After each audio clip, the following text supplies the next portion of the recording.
So 2020 was obviously an enormously challenging year. This year is set to be full of change, and hopefully as we emerge from the pandemic, we'll find ourselves in a much better position than we were last year. But we'll continue to grapple with some of the most exciting, but also challenging emerging new technologies. Today we've got Dr. Carissa Veliz, one of the most valued voices in technology right now, an associate professor of philosophy at Hertford College in Oxford, and a part of the Institute for Ethics and AI at Oxford University as well. Carissa is also author of the bestseller Privacy is Power, a call to action for all of us. I think, Jonathan, it's fair to say a highlight for us from last year was coming across Carissa's really important, empowering and pioneering work into digital ethics. And we found that so urgent and important that we funded this independent research in part. And Carissa, you have said before that it's urgent to improve current practices so that we can avoid the tech-related debacles that we had last year. And that's a message that resonates so profoundly as we look to the year ahead. Jonathan's co-head of Clifford Chance's Tech Group.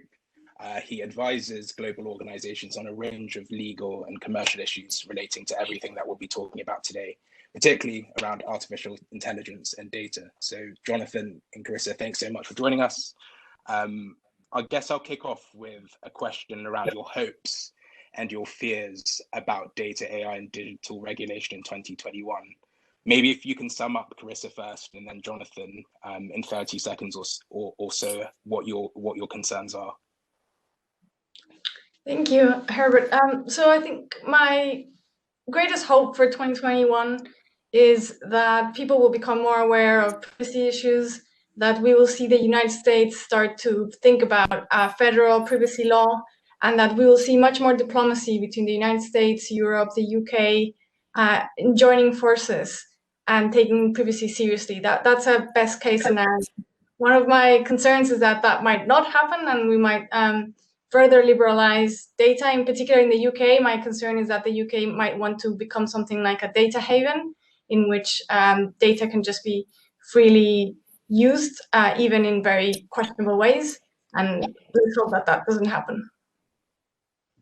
I think fully agree with Chris. I think from my side, I hope for this year much more transparency really in terms of how data is used. And I think one of the really positive things about 2020 was that the public, through whether it was AI algorithm for A levels or other stories that kind of broke into the headlines, the public became much more aware of how their data is being used. And so I hope that both from a business perspective, but also from a public consciousness perspective, people start to realize how their data is being used and are told much more about it. I think from my fear for this year is really on the cybersecurity side. I think the pandemic has left many companies weakened, has also left many countries weakened as well. And my concern is that dark forces in this space, whether state actors or criminals of all forms, may take advantage of this. And I think there's a high chance that we're going to see some really serious incidents this year, which are not just going to be kind of shocking to read about, that might actually affect us personally: loss of our data, loss of money, loss of information which is really personal to us. And again, I don't think we've seen so many cyber attacks that have affected us on a personal level yet, and I think that could really change this year. Yeah, I wanted to pick up on one point, Carissa, you just made actually, about your fear around the UK. Particularly after the UK is now separated, do you think that we'll continue to see a meeting of minds on data and AI, particularly around regulation, or do you think we're going to continue to see the internet splintering? I fear that we might continue to see the internet splintering. At the moment, it's not looking great, and I don't see the UK being interested enough in taking privacy seriously and in making sure that the strategy is aligned with Europe and with the United States. But let's hope it can change. And I also completely agree with Jonathan that this year we will see more cyber attacks, either new ones or we will discover ones that have happened in the past, like that has happened recently, and that more and more people will realize that we will be personally affected by these kinds of attacks. I think that the point about the UK's position is really interesting, because I've been so heartened in the past 3 to 4 years to see the UK place itself really at the heart of debates on kind of AI ethics and privacy. And I think a lot of the work on online harms is extremely promising. But if the UK wants to take kind of an exceptional approach and possibly loosen regulation in certain areas, that narrative of leading the world on ethics doesn't sit well with that exceptionalism. And so I think it feels at the moment like there are very different schools of thought, and there has to be a meeting of minds on this. I just hope that we're able to protect the rights of individuals and also keep ahead of the curve really on areas like data ethics and algorithmic transparency, where, you know, as a country we've been doing extraordinary work, world-leading work in this area. Great. And I think one of the things, it's interesting, Jonathan, you picked up on online harms. For me, it's the fact that everyone is on the internet so much more now. We depend on it more than ever. And so there are these incoming rules in the UK, in Europe and around the world about online harms, abuses and harmful content and information, and all kinds of governance arrangements around that. Carissa, do you think the law is enough for these kinds of harms, or do you think that more needs to happen in 2021? Definitely not enough. And I think it's evident for anyone who reads the news in the past year. It's just like scandal after scandal after scandal, and more people getting harmed in one way or another. So I think one of the things that I argue for in my book is we should end the data economy, because as long as we buy and sell personal data, we are really incentivizing pretty bad behavior. And that behavior that includes collecting much more data than people need, and also just selling it to the highest bidder, which often isn't the institution or person with the best interest in mind. I think, again, I suppose it goes to, we're starting to become much more sophisticated in the way in which we think about these things. So when we capture a pool of data, obviously it has value, but I do think companies are starting to wake up to the idea that certain groups and individuals, vulnerable groups, may be more adversely affected than others. And so I very much welcome the online harms proposals, because it is acknowledging that, you know, young people, vulnerable people, when they're working and socializing on the internet, can be exposed to real risk.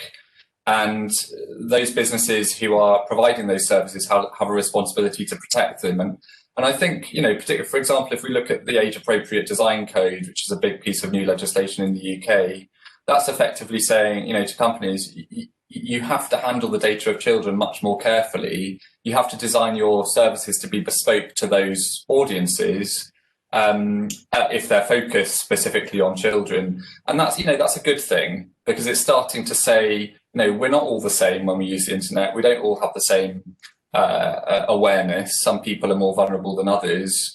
And it's right that companies have to start to think in that way and start to look at their customer base as not just one amorphous group, but actually having certain needs and requirements. And in terms of those needs and requirements, Jonathan, I think one of the things from last year that was clear is that trust and transparency come together, they're hand in hand. What I'm interested in to hear from both of you is, this year, what do companies, organizations need to do to earn and reinforce that trust? And how do they be more transparent around their use of data in particular? Maybe I'll give that one to Carissa first. So it's interesting, the relationship between trust and transparency, because many times it doesn't go hand in hand. When companies are transparent and then it seems like they have horrible data practices. And I think that's what would happen today if companies were completely transparent about what they're doing with data and where our data ends up. We would be so horrified that in fact it wouldn't lead to trust. So the first thing to do is come up with much better data practices and really take seriously at least 2 points. One is that, as Jonathan mentioned, there are people who are more at risk when they get exposed in different ways, but also that as companies, they are creating their own risk by collecting more data than they need and by not having good cybersecurity. It's just a matter of time before there's a data breach or a lawsuit And the same goes for society. We are creating our own risk by having this data ecosystem that is so reckless in a way. We have more data than ever before, and we actually are not very good at keeping it safe. Yeah, I suppose it comes down to what is trust. Trust is based, I think, on real knowledge, deep knowledge. And I've always said, when we're speaking to any business, if you're telling your customers what you're doing with that information and that feels right, that builds a relationship of trust. If you're open enough that you're telling them things that might seem uncomfortable, that's probably quite a good gauge to tell you that you shouldn't be doing that. So trust is based on knowledge and information. And I think in the next year, I really hope that we start to see much better ways of building that trust. So I don't think we're at a good enough stage yet in the evolution, for example, of privacy notices and practices and policies. As an individual, you just flick through them. They're kind of so dense, they're so heavy. I'm really interested in seeing new privacy technologies which really bring to life what's happening with information. To an extent, in the age-appropriate design code, you've got the idea of kind of an audience of children, and you have to kind of engage with them in a different way. And I think that thinking creatively around how you can build that trust, provide information, and not be scared about providing that information, because the more information, the better. Because if your customers trust you, they'll keep on using you. And I do think that, again, in the next year, we may see large groups of people move away from platforms if they don't feel that they're being respected. So investing in those privacy technologies, from my perspective, is going to be a really important priority. Great. And on that, so transparency, I'm going to pivot our discussion towards speaking about artificial intelligence specifically. So we've had in the last year a lot of multinational companies, a lot of multinational governmental bodies putting forward guidance around how AI can be more transparent and how you can explain it and so forth. And you've also seen lots of what we hear as, AI ethics principles. What I want to know is, Carissa, what is your view for 2021 in terms of what organizations should actually be doing to implement these principles, to bring them to life? And Jonathan, I'm also interested in your view from having worked with organizations on these frameworks. So one element is transparency in a way that doesn't overwhelm people, because something that we also have to keep in mind is that people are busy and we don't have the time to read too much information that might be very technical and very hard to understand. So in essence, good ethics is about coming up with products that are in people's best interest. That if customers knew everything there was to know about that product, they would still choose it. That it's not that they only choose it because they don't know enough, or they don't have better alternatives, or they don't have enough money or whatnot. You want to come up with a product that really looks after people, and that people would choose it if they knew everything there was to know about it. Mm. Yeah, I couldn't agree more with Carissa on that. And I think that obviously AI and algorithms, and obviously there are broad ways of defining that, but it's all around us. It's obviously being adopted exponentially now, but it's actually been around since the 70s and 80s as a thing. And I think the way that we need to look at this is really kind of product safety. So are these hugely complex technologies, which are very hard to understand, are they being designed with safety in mind, with a human in mind? And I think far too often at the moment, these products are bought in and the right questions aren't asked. And if you wanted to change them, you couldn't, because you'd have to reverse engineer them and they wouldn't work. So, I mean, it's glib, isn't it? But they're kind of the black box technologies that people don't understand. They don't understand how they work. They don't even know where they are. That has got to change. So I do think that this will be the year when kind of technology audit becomes really quite interesting as an area. And, companies just asking some really quite simple questions about the artificial intelligence they're using and buying in, like, where is it within our business? Can we explain simply how it works? Can we switch it off if it starts to go wrong?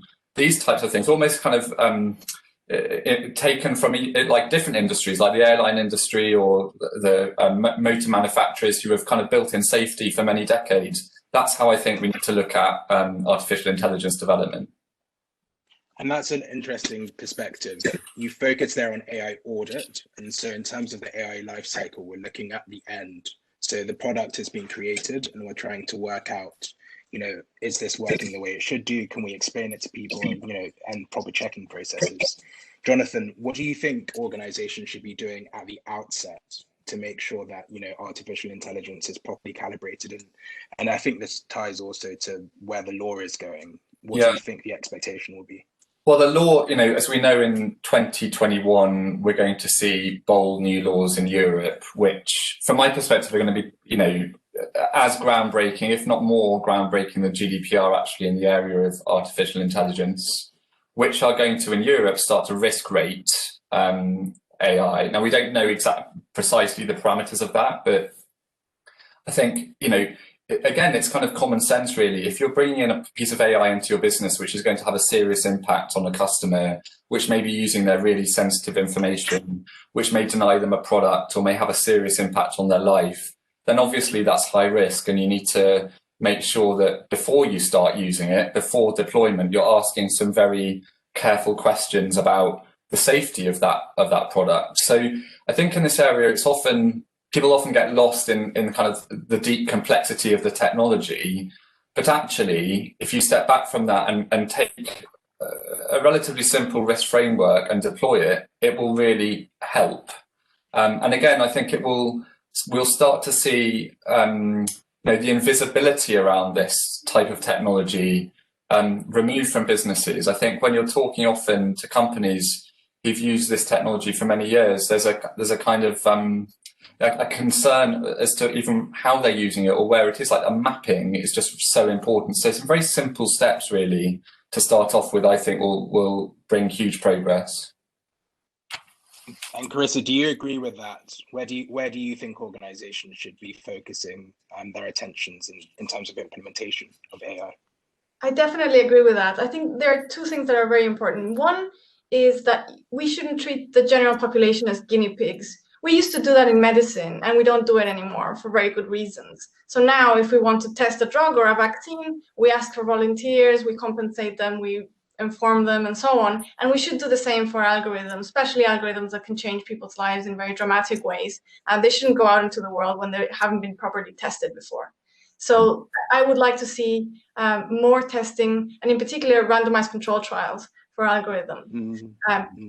At least certain kinds of algorithms. So that's one thing. Another thing that's very important when it comes to AI and tech in general is to create a chain of responsibility so that from the outset, everybody knows what's their job and who to go to if something goes wrong. So that when something goes wrong, it's not like everybody says, well, it wasn't me, and we blame the AI in the end.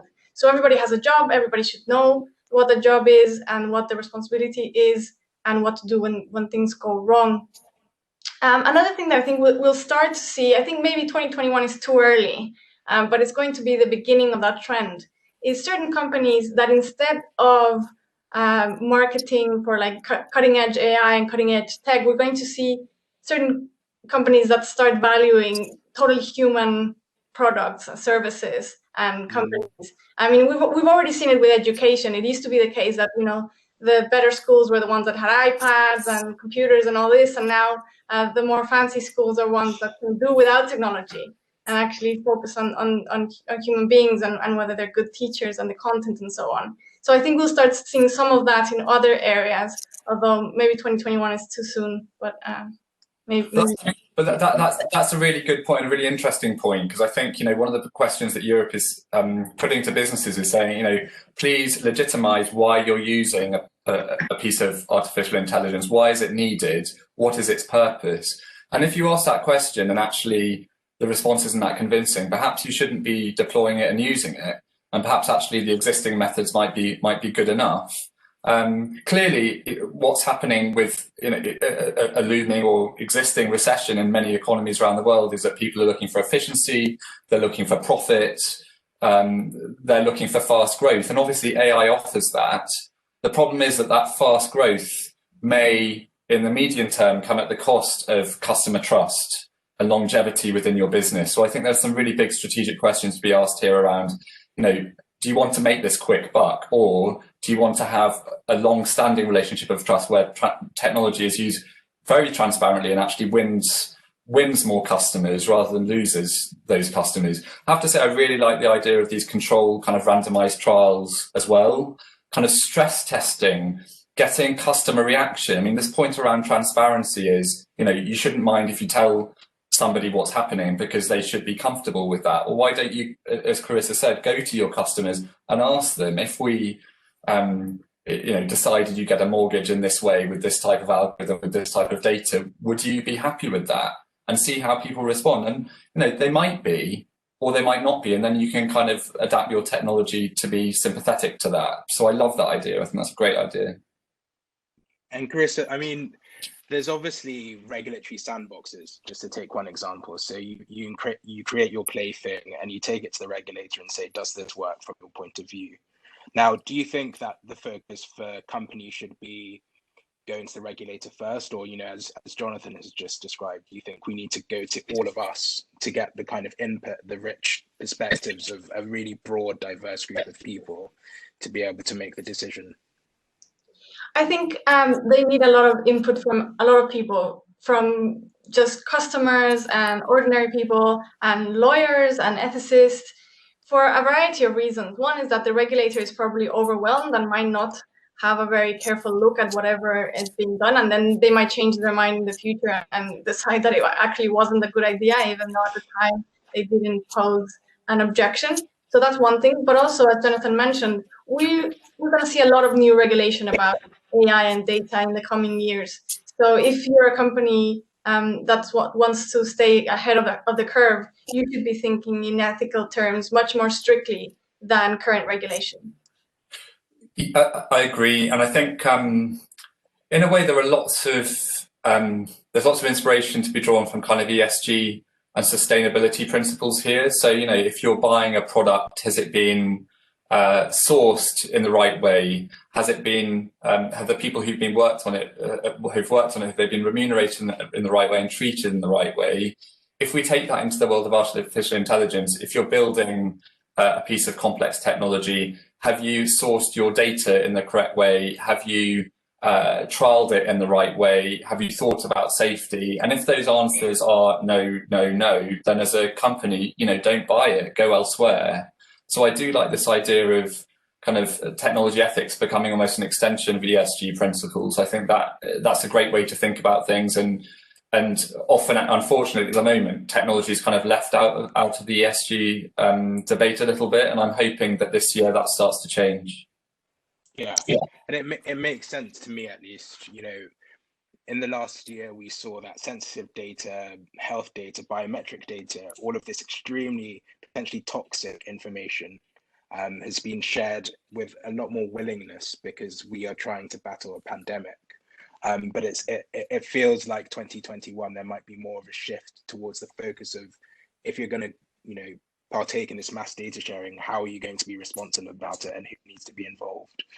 So all of that resonates a lot. I think, just to close this discussion, if you could give me one takeaway, one thing for you for 2021 that you feel that organizations and individuals, Carissa, particularly, can do to preserve that privacy, to protect data, and to make this a more hopeful year. I'm really interested in your views. Carissa, maybe if you go first. Maybe in summary, is that we have been thinking about personal data only as an asset, and we have to start thinking about it also as a liability, as a source of risk. And that's going to change the way we treat personal data, both individually and collectively. Great, thanks. I think from my perspective, it's kind of bringing these concepts, these theories to life, really. I think a lot of businesses have thought about privacy in the context of policies. They've kind of breathed a sigh of relief after 24 months of implementing GDPR, and they kind of think it will go away. And the challenge now will be to take those policies and make sure actually that what those policies are saying around transparency, around security, around deletion, retention, all of these points are actually happening. And if you're doing that, like many really good businesses are now doing, then there's going to be no issue. Again, it builds that trust. But if your policies say something and actually you're not doing that, I think that's going to be a real issue with regulators. And the pandemic in a way has slowed down investigations in the space and finding power for obvious reasons. As we start to come out of it, that imperative of making sure that businesses are respecting the rights of individuals will just come back. They'll be strengthened, I think. So getting your house in order now is very important. Great. Well, thank you both. I genuinely feel very enlightened from that discussion and also hopeful. So thanks for your time. Thanks so much. Thank you so much.